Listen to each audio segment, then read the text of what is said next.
어버이 주일을 맞이해서 다시 한번 부모님의 은혜에 감사할 수 있는 우리 모두가 되길 바라며, 또 나를 낳아주시고 길러주신 부모님이 지금 하나님 나라에서 나를 응원하고 있음을 기억하시며 믿음으로 승리할 수 있는 복된 성도들이 다 되시기를 주님의 이름으로 축원합니다. 미국의 웹스터라고 하는 아주 조그만 마을에 자비스라고 하는 부인이 살고 있었습니다. 이 부인은 교회에서 어린아이를 26년간이나 가르치고 보살피는 일을 한 사람입니다. 이 부인에게 안나라고 하는 딸이 있는데, 자비스 부인은 자기의 친딸 안나 말고도 어머니를 잃은 아이들을 비롯하여 다른 아이들도 똑같이 사랑으로 보살피고 안아주었습니다. 그러던 어느 날 이 자비스 부인이 그만 병을 얻게 되고 자리에 눕게 됩니다. 늘 건강하고 활발했던 그녀지만 자신의 몸을 돌보지 않고 아이들에게만 관심과 신경을 쏟다 보니 그만 병을 얻게 된 겁니다. 그래서 그 많은 아이들이 병든 부인을 걱정하며 간절히 기도하기 시작합니다. 그러나 자비스 부인은 끝내 회복하지 못하고 숨을 거두고 맙니다. 시간이 지나면 지날수록 아이들에게는 이 자비스 부인의 그 사랑이, 그 헌신적인 사랑이 너무나 귀하게 여겨졌습니다. 그래서 자비스 부인이 일주기 추도식이 마련되었고, 식순의 하나로 부인의 딸 안나는 대중에게 평소 어머니에 대한 이야기를 들려주고 하얀 카네이션을 추도식 제단에 바쳤습니다. 그 카네이션은 부인이 살았을 때 집들 앞에 심었던 꽃이었습니다. 일주기 추도식에 참여한 많은 사람들이 그 카네이션을 제단에 드리는 순간 잔잔하면서도 큰 감동을 받게 되었습니다. 그러면서 점점 이 자비스 부인의 이야기가 미국으로 퍼져나갑니다. 이를 계기로 어머니 날 운동이 시작됩니다. 이 운동은 특히 부인들의 지지를 받으면서 전 지역으로 퍼져나가게 되었습니다. 이런 사회 여론이 형성되자 1913년 미국 국회는 5월 둘째 주일을 어버이 주일로 결정하게 됩니다. 이날 살아계신 어머니께는 빨간 카네이션을, 돌아가신 어머님의 무덤 앞에는 하얀 카네이션이 놓여지기 시작했습니다. 이것이 바로 어버이날의 유래입니다. 우리나라는 이 어버이 주일을 선교사님들이 교회를 중심으로 하여 어머니 날을 지킬 것을 권면한 것에 비롯되어서 1930년 6월 15일 구세군에 의해 공식적으로 어머니 주일이 지켜지기 시작한 것이 시초가 되어서 지금 우리가 이렇게 어버이 주일로 지키고 있습니다. 사랑하는 성도 여러분, 어버이날, 또 이렇게 어버이 주일하면 제일 먼저 우리가 생각나게 하는 것, 생각할 수 있는 것이 과연 무엇일까요? 어버이날, 어버이 주일 하면 우리에게 생각나는 게 뭐예요? 바로 효도 아니겠습니까? 우리나라는 예로부터 효를 모든 도덕의 근본으로 여기고 있습니다. 그래서 시경에 보면은 존경함에 아버지보다 더함이 없고 의지함에 어머니보다 더함이 없다. 그래서 아버님이 돌아가시면 평생을 두고 외롭고 어머니가 돌아가시면 평생을 두고 슬프다, 이렇게 얘기하고 있습니다. 부모님을 먼저 보낸 사람들 마음속에는 늘 허전함과 그리움이 자리 잡는다고 합니다. 문득문득 아버지의 모습이 떠오르고 문득문득 어머니의 모습이 떠오릅니다. 나이가 점점 차서 한갑이 되고 고령이 되어도 부모님 생각이 문득문득 난다고 합니다. 생전 눈물을 보이지 않던 사람도 부모님이 그리워 눈물이 날 때가 있다고 하시는 분을 종종 만날 수 있습니다. 이상하지 않아요? 돌아가신 지 오랜 세월이 지났으면 이제는 잊어버릴 만도 한데, 잊혀질 만도 한데 그렇지가 않다는 겁니다. 오히려 부모님이 더 사무치게 보고 싶고 그리워질 때가 더 많이 있다는 거예요. 왜 그럴 것 같아요? 돌아가신 지 어느 정도 시간이 지났으면 이제 그만 잊어질만도 한데, 그럴 때일수록 이렇게 어버이 주일이나 어버이날을 맞이할 때 부모님의 생각이 더 간절하게 나는 이유가 과연 무엇일까요? 왜 그럴 것 같아요? 부모님의 그 한없는 사랑, 그 헌신적인 사랑만큼 그 사랑을 지금까지 받아보지 못했기 때문에 그렇다는 거예요. 그야말로 끝없는 사랑을 우리는 부모님으로부터 받지 않았습니까? 한없는 사랑을 받았습니다.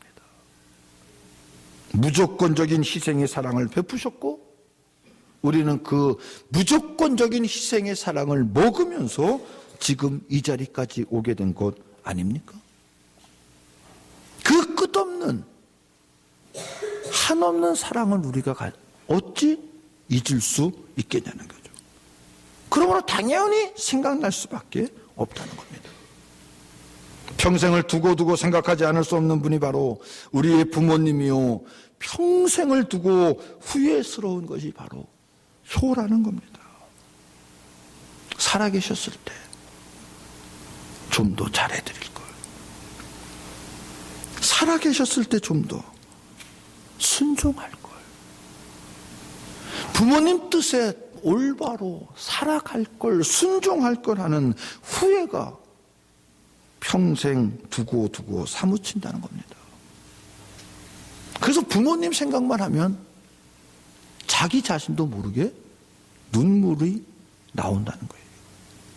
성경은 부모님께 효도하는 문제를 대단히 중요하게 큰 비중을 두고 우리에게 말해주고 있습니다. 신명기 27장 16절에 보면은 그의 부모를 경홀히 여기는 자는 저주를 받을 것이라 할 것이요 모든 백성은 아멘 할지어다, 이렇게 얘기합니다. 부모님께 불효하는 자는 저주를 선포하라는 거예요. 그리고 이 저주의 말씀을 듣는 이들은 아멘으로 화답하라는 겁니다. 여러분, 축복할 때 아멘 하는 거 이해할 수 있죠? 은혜 받으시기 바랍니다. 주님의 이름으로 간절히 축원합니다. 여러분 복 받으시길 바랍니다. 왜 아멘이 안 나와요? 은혜 받고 복 받기 싫으세요? 은혜 받으시기 바랍니다. 복 받으시기 바랍니다. 장수하시기 바랍니다. 이렇게 나에게 복이 되는 거, 나에게 유익이 되는 건 아멘이 넘쳐납니다. 그런데 저주를 선포하는데 아멘 할 수 있어요, 여러분? 부모를 공경하지 못하는 자는 당장 돌에 맞아 죽을지어다. 저주를 선포하는데 아멘 할 수 있어요? 축복을 선포하면 아멘 하는 거 이해해도 돼요. 근데 저주를 선포하는데 아멘? 안 나오죠. 나올 수가 없죠. 아니, 저주가 아니라 헌금 얘기만 해도 우리는 아멘이 쑥 들어가지 않습니까? 근데 저주를 선포하는데 아멘으로 화답하라는 거예요. 아멘 하실 수 있습니까? 아멘 할 수 있기를 바랍니다. 하나님께서는 분명히 그의 부모를 경홀히 여기는 자는 저주를 받을 것이라 할 것이요 모든 백성은 아멘 할지어다 명령하고 말씀하고 있습니다. 저주를 선포하는데 아멘으로 받고 싶어하는 백성 하나도 없습니다. 그러나 하나님께서는 아멘 할지어다, 즉 아멘으로 화답할 수 있어야 된다고 명령하고 있는 거예요. 여러분, 이게 무엇을 말해주고 있습니까? 효도하지 않는 자는 저주를 받아 마땅하다는 겁니다. 이는 하나님께서도 효를 그만큼 중요하게 여기셨다는 겁니다. 여러분, 서울에 가면 효자동이라고 있대요. 효자동. 저도 서울에는 한 번도 살아보지 못해서 이 효자동이 있는지는 잘 모르지만 그래도 있답니다. 이 효자동이 왜 효자동이 됐는지 아세요? 이 효자동이 된 이유가 있답니다. 옛날에 젊은 부부가 홀로 된 홀아버지를 모시고 살았다고 합니다. 그리고 이 젊은 부부에게는 갓난아기가 있었는데 농사철이고 농사일에 바쁘다 보니까 부부가 함께 밭에 나가 일을 하는 시간이 점점 늘어날 수밖에 없었다는 겁니다. 그날도 역시 마찬가지로 부부가 함께 밭에 나가서 열심히 일을 하고 이제 점심 때가 되어서 아버님 점심 차려드리고 또 사랑하는 남편 밥 준비해서 가져나오기 위해서 집으로 간 부인이 그만 깜짝 놀랄 광경을 목격하고 말았습니다. 시아버님이 낮잠을 주무시다가 그만 아이를 깔고 자는 바람에 그 아이가 숨이 막혀 죽고 말았습니다. 부인은 그 광경을 보고 얼른 아기를 안고 밖으로 뛰쳐나갑니다. 왜? 혹시라도 자기 아버지가 내가 잠을 잘못 자다가 내 손녀를 깔아 숨을 막혀 죽었다는 사실을 알게 되면 얼마나 낙심하고 얼마나 불편하고 얼마나 괴로워하실까를 생각하니까 도저히 거기서 망연자실을 할 수가 없었다는 겁니다. 그래서 그 죽은 아들을 안고 얼른 밖으로 뛰쳐나가면서 남편에게 달려갑니다. 남편에게 달려가서 울면서 자초지종을 얘기합니다. 참 기가 막힌 일 아닙니까? 그 이야기를 다 들은 남편이 자기 아들을 물끄러미 바라보면서 기시아대기를 때렸답니다. 죽은 아이에게. 그러면서 이런 불효막심한 자식아, 왜 하필이면 할아버지한테 깔려 죽어서 할아버지의 마음을 괴롭히게 하느냐? 이놈 너 같은 불효자식이 천하에 어디 있냐 하면서 따귀를 세차게 내리쳤답니다. 그랬더니 죽었던 아기가 깜짝 놀라 다시 깨어났다는 거예요. 그래서 그 동네가 효자 효부가 산다 해서 효자동이라 이렇게 이름이 붙여졌다는 거예요. 우습지만 얼마나 감동되지 않습니까? 네? 여러분들 같으면 그럴 수 있어요? 못하잖아요. 왜 아버지 정신 나갔냐고, 애가 여기 있는데 이거 깔아뭉기냐고, 그렇게 감각도 없냐고 하면서, 네? 자기 아버지한테 뭐라고 그러지? 죽은 아들 그 갓난아기를 그냥 기싸대기를 때리면서 이런 불효막심한 놈아, 네가 그렇게 불효를 하고도 뭘 잘했다고 여기 있느냐 하면서 때리는 부모가 어딨냐고요. 여러분 웃음이 나오지만 한편으로는 감동되지 않습니까? 꾸며내기인지 아닌지는 전 몰라요. 근데 효자동의 이유가 그래서 효자동이 됐다는 거예요. 감동이잖아요. 효도는 자식이 마땅히 해야 할 도리요, 인간의 도리요, 신앙의 기본이 바로 효도인 줄로 믿습니다. 잠언 30장 17절에 보면은 아비를 조롱하며 어미 순종하기를 싫어하는 자의 눈은 골짜기에 까마귀에서 쪼이고 독수리 새에게 먹히리라, 이렇게 말씀하고 있습니다. 까마귀에 쪼이고 독수리의 밥이 된다는 것, 이것은 무엇을 연상하는 거예요? 어떨 때 까마귀에 쪼이고 독수리의 밥이 됩니까? 십자가상이 연상되지 않습니까? 예수를 십자가에 매달아 사형에 집행하면 나무에 달린 제수를 여러 날 방치해야 된다는 거예요. 그 이유는 십자가는 원래 공개 처형이기 때문에 지나가는 사람들에게 보여주므로 국가에 대해서 소요를 일으키지 못하도록 하기 위해서 방치해야 된다는 겁니다. 십자가상을 처해놓으면. 그래서 십체가 여러 날 나무에 매달리면 맹류들이 날아와 살점을 쪼아먹는다는 거예요. 그러니까 까마귀의 밥이 되고 독수리의 밥이 될 수밖에 없다는 겁니다. 부모님께 불효하는 자는 이처럼 까마귀와 독수리의 밥이 된다는 말씀은 곧 불효자는 십자가형에 해당되는 죄라는 것을 우리에게 말해주고 있는 거예요. 십자가형은 어떤 사람이 처하는 게 십자가형이에요? 가장 잔인무도한 자에게 처해지는 게 십자가형입니다. 그러니까 성경은 우리에게 이 땅에 살면서 십자가형에 처해질 만큼 효도하지 못하고 불효하는 자가 가장 큰 죄라고 지금 말해주고 있는 거예요.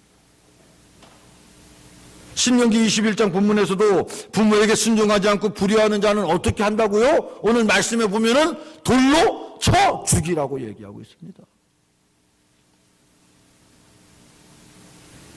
성도 여러분, 까마귀와 독수리 밥이 되는 것이 무서워서 그럼 효도해야 되나요? 돌에 쳐 맞는 게 무서워서 효도해야 되나요? 그거 아니잖아요.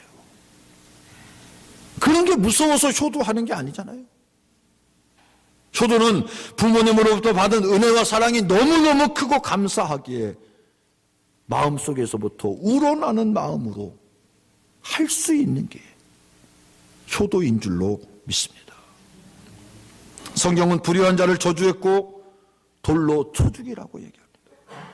그러나 효도하는 자에게는 놀라운 축복을 주시겠다고 말씀하고 있는데, 신명기 5장에 보면 부모님께 효도하는 자에게는 땅에서 장수하는 복을 주시겠다고 말하고 그 밖에 복도 내려주시겠다고 5장에서 말하고 있다.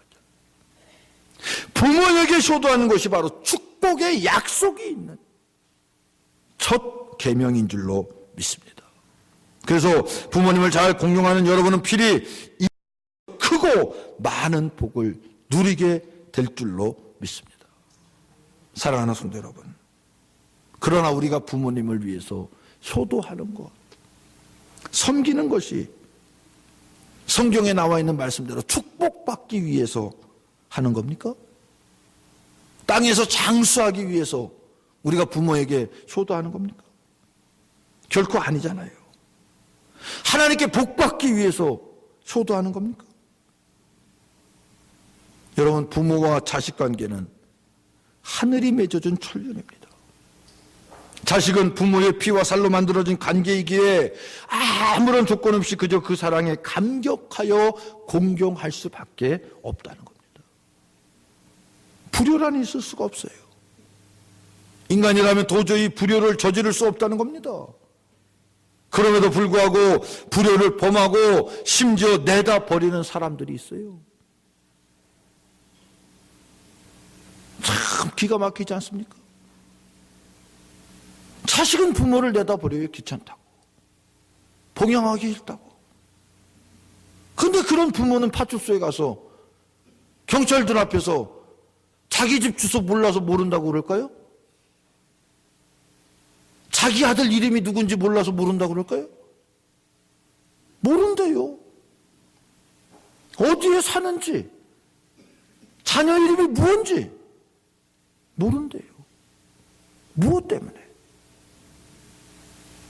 자기를 버렸을지라도 나는 부모이기 때문에 자녀에게 무조건적인 사랑을 거기서도 베푸는 겁니다.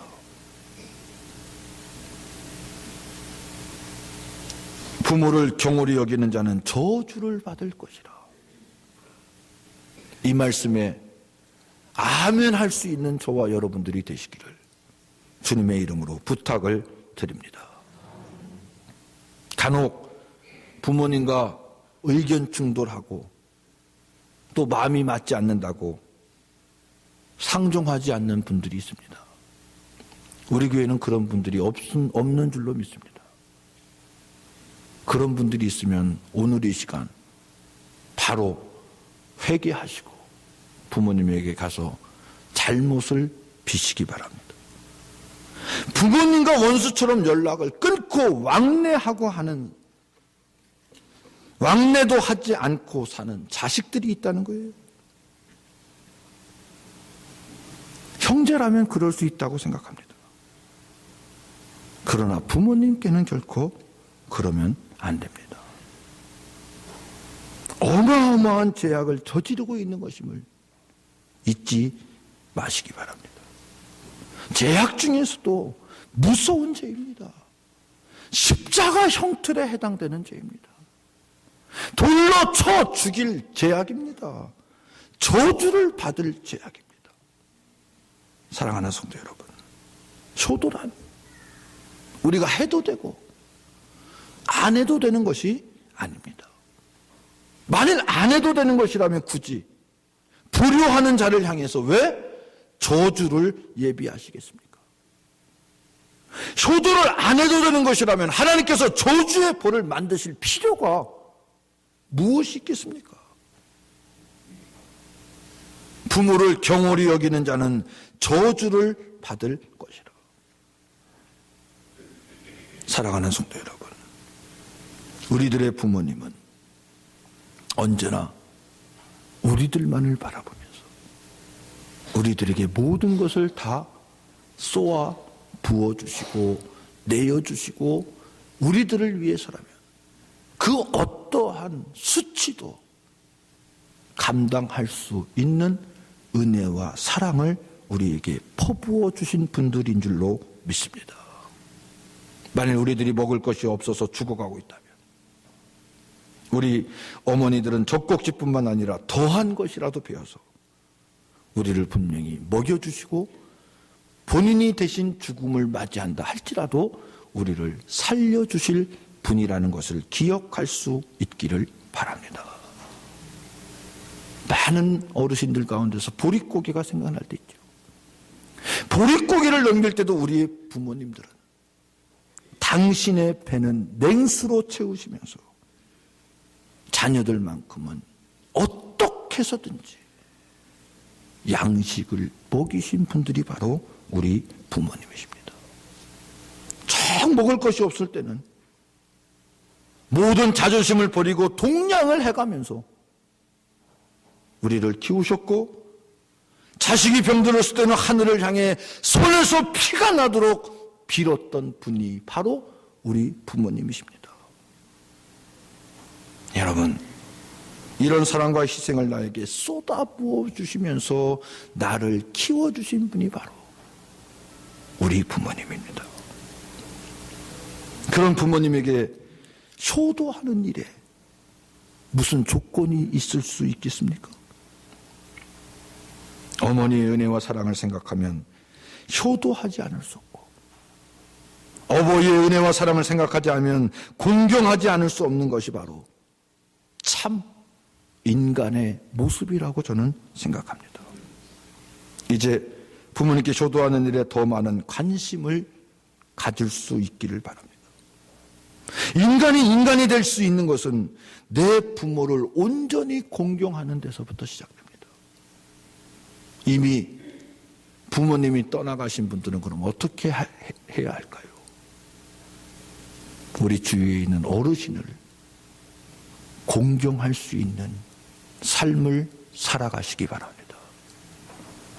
주위에 있는 어르신이 바로 내 부모요, 똑같은 시대에 사신 부모님들 아닙니까?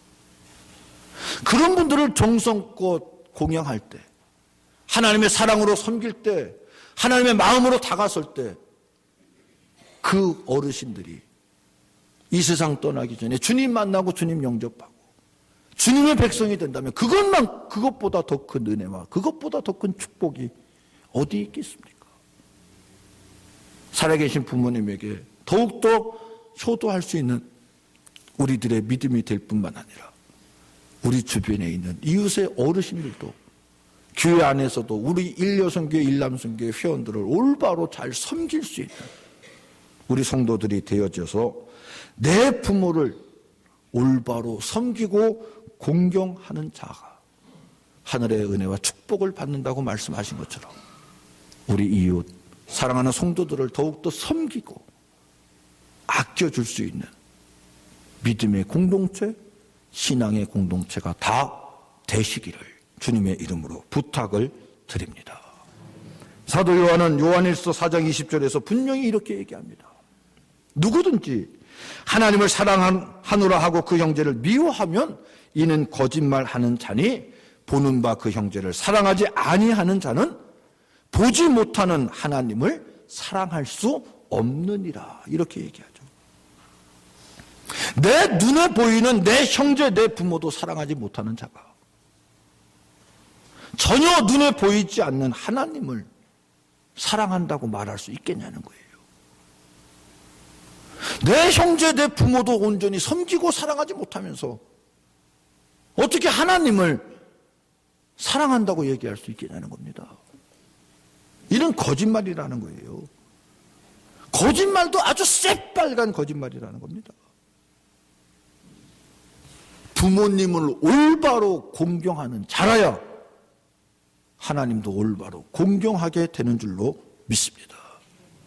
부모님을 사랑하는 자라야 하나님을 사랑한다고 말할 수 있는 것이며, 부모님을 올바로 섬기는 자라야 하나님에게도 올바로 섬길 수 있는 자가 된다는 사실을 분명히 기억할 수 있는 우리 모두가 되시기를 주님의 이름으로 부탁을 드립니다.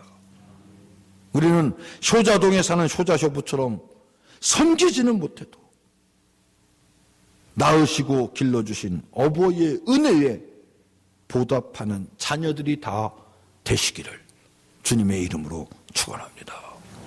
오늘 어버이 주일을 맞이하여서 다시 한번 길러주시고 키워주신 부모님의 은혜와 사랑에 감사하며 효성을 다할 수 있는 우리 모두가 되시기를 주님의 이름으로 축원합니다. 아멘. 하나님 감사합니다. 거룩한 주님의 날 허락하여 주시고 우리 모두가 주님 전에 나와 하나님을 찬양하며 하나님께 예배하며 하나님께 경배할 수 있도록 인도하여 주심을 감사를 드립니다. 5월은 가정의 달입니다. 우리 가정들이 온전히 인가기도 되는 가정으로 삼아주셔서 온 가족이 우리 대동제단에서 하나님께 예배하며 기쁨이, 행복이, 희망이 넘치는 복된 성도들의 가정이 될 수 있도록 주여 인도해 주시고 역사해 주시고 축복하여 주시옵소서. 또한 오늘은 저희들 어버이 주일로 지키고 있습니다. 다시 한번 부모님들에게 감사할 수 있는 마음을 주시고 더욱이 믿음을 허락해 주심에 감사드리며 우리들의 믿음이 부모님을 올바로 섬기며 하나님께도 올바로 섬길 수 있는 흔들리지 않는 믿음 되게 하여 주셔서 부모님의 은혜와 사랑에 언제나 감사할 수 있는 저희들 되게 하여 주시고 하나님을 아직도 모르고 방황하는 어르신들을 찾아가 주님을 증거하고 알림으로 말미암아 그분들도 주님 알고 영생의 복을 맞이하고 찾을 수 있는 귀한 일을 감당할 수 있는 우리 모두가 될 수 있도록 주님 축복하여 주시옵소서. 그래서 우리 모두가 더욱더 하나님께 감사하게 하여 주시고 하나님의 은혜에 감사하며 하나님의 영광을 찬양할 수 있는 복된 성도들로 삼아 주시옵소서. 이 모든 말씀을 우리 구주 예수님의 이름으로 기도드리옵나이다. 아멘.